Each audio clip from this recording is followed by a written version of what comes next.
नमस्कार, आप देख रहे हैं एएनएस मीडिया ग्रुप। मैं एसके रंजन, उद्योग व्यापार की खास खबरों के साथ। दोस्तों, अभी मैं मौजूद हूं मुंबई के एग्जीबिशन सेंटर, जहां 2 दिवसीय ग्लोबल बायर सेलर मीट का आयोजन किया गया है। आइए देखिए इस रिपोर्ट को। दोस्तों, मुंबई के एग्जीबिशन सेंटर में जो 2 दिवसीय ग्लोबल बायर सेलर मीट 2023 का आयोजन किया गया है, उसमें कर्नल अजय जी भी आए हुए हैं। आइए इनसे बात करते हैं, क्या बता रहे हैं इस एग्जीबिशन के बारे में और अपने प्रोफेशन के बारे में। अजय जी, एएनएस मीडिया में आपका स्वागत है। किस तरह का माहौल आपने देखा और क्या आप भविष्यवाणी कर रहे हैं? एएनएस मीडिया को सबसे पहले तो मैं बहुत बधाई दूंगा, क्योंकि एएनएस मीडिया की जो व्यापार एशिया है और उसकी जो मैगजीन्स हैं, जो अखबार है, वो मेरे लिए नया नहीं है और मुझे इसमें लिखने का भी मौका मिला है। और मुझे गर्व है कि आज मैं इस इवेंट में यहाँ पे पार्टिसिपेट कर रहा हूँ। जो ग्लोबल बायर सेलर मीट जो है, जो मुंबई एग्जीबिशन सेंटर में है, 2 दिन का है। यहाँ पे लगभग 10-12 देशों के प्रतिनिधि शामिल हैं और आपस में इंटरेक्शन बहुत हो रहा है, बिजनेस मीटिंग्स हो रही हैं। सरकारी स्तर के ऊपर भी अच्छा काम हुआ है और यहाँ पर डायरेक्टर जनरल फॉरेन ट्रेड और दूसरे महानुभाव आए, उनसे जानकारी बहुत अच्छी मिली है। लेकिन महत्वपूर्ण इस इवेंट में जो मुझे लगा, जो मैं आपसे शेयर कर रहा हूँ, अक्सर क्या है कि इंडियंस सप्लायर हैं, एक्सपोर्टर्स हैं, और या बहुत से ऐसे लोग हैं जो एक्सपोर्ट का बिज़नेस शुरू करना चाहते हैं, बाहर के विदेशी मुल्कों में अपना माल बेचना चाहते हैं। उनके लिए एक अच्छी अपॉर्चुनिटी रही। और ख़ासकर ग्रेन एशिया जो इनकी एक मैगजीन आती है, उस मैगजीन के अंदर भी एक पूरा इवेंट कवर हुआ है और कम से कम 25-30 जो आर्टिकल्स हैं, उन आर्टिकल्स के ज़रिए भी काफ़ी कुछ है। उसमें एक हमारा भी आर्टिकल है तुषार ग्लोबल सर्विस के नाम से, और जो मेरा जो चैनल है अजय एस्ट्रोमनी गुरु, उसके अंदर भी हमने काफ़ी इस चीज़ को कवर किया है। मैं दर्शकों को कुछ देना चाहता हूँ, क्योंकि भाषण हो जाए और कुछ दिया ना जाए तो कोई फ़ायदा नहीं है।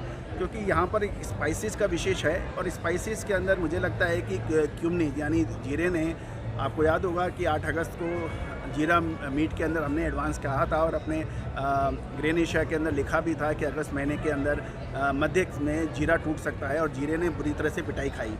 मैं आज का जो ये ऐतिहासिक इवेंट है, इस इवेंट के लिए एएनएस के जो पाठक हैं और दर्शक हैं, अखबार पढ़ने वाले और मैगजीन पढ़ने वाले, उनके लिए एक संदेश देना चाहता हूँ कि क्यूमनीज जो है वो बहुत बुरी तरह से पिटा है। लेकिन अक्टूबर महीने के आखिरी सप्ताह या नवंबर महीने के प्रथम सप्ताह के आसपास एक बार कुछ रिकवरी आने की संभावना है। तो जीरा के व्यापारियों के लिए आशा का संचार हो सकता है। दूसरी महत्वपूर्ण खबर मैं टर्मरिक के व्यापारियों को देना चाहता हूँ, एक्सपोर्टर्स को देना चाहता हूँ, किसानों को देना चाहता हूँ। टर्मरिक का उत्पादन लगभग 50 से 60 लाख का होना चाहिए, लेकिन खपत इसकी लगभग 1 करोड़ से 1.5 करोड़ की होती है यदि हम निर्यात शामिल कर लिया जाए। तो कुल मिला के अभी टर्मरिक ने पिछले लगभग 4 से 5 महीने में 55 रुपये से 160 रुपये की तेज़ी दिखाई है, लेकिन अब कुछ थोड़ी सी कमजोरी यानी ऊपरी स्तर पर मुनाफा वसूली है। मुझे लगता है कि अक्टूबर महीने के बाद में, नवंबर के आसपास या अक्टूबर महीने के 3rd वीक के आसपास टर्मरिक के अंदर भी मूवमेंट ठीक होने की संभावना है। अजय जी, आपको मैं रोकना चाहूँगा। आप एक एस्ट्रोलॉजर हैं और आप जो है ग्रह नक्षत्र को देखते हुए किसी भी जिन्सों का आप भविष्यवाणी करते हैं। मैं एक रिपोर्टर हूं और मैं डिमांड और सप्लाई को देखते हुए उसका विश्लेषण मैं करता हूं। तो आपके और मेरे बातों में हो सकता है कि विरोधाभास हो, लेकिन आप जो ग्रह और नक्षत्र को देखते हुए जो विश्लेषण करते हैं, आज के डेट में कितना सार्थक है? बहुत ज़बरदस्त सवाल है रंजन जी। पहले तो मैं आपको बधाई दूंगा कि आप रिपोर्टर भी हैं और साथ साथ जो आपकी मेहनत आपने की है उस आपके वक्तव्य से नज़र आ रहा है।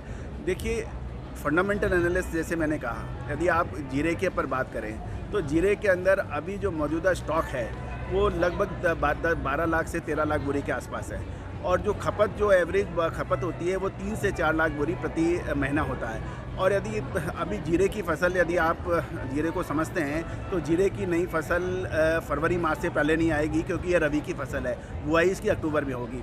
तो यदि हम 5 महीने के हिसाब से देखें तो 5 महीने के हिसाब से यदि हम जीरे की खपत देखें 3 या 4 लाख बोरी पर डे के पर मंथ के हिसाब से, तो लगभग 20 लाख 22 लाख बोरी की होती है। लेकिन अभी जो उपलब्ध स्टॉक है वो 12 से 13 लाख है। तो जो फंडामेंटल देख रहे हैं उसके मुताबिक इसका हमारा आकलन और फंडामेंटल आकलन में फ़र्क नहीं है।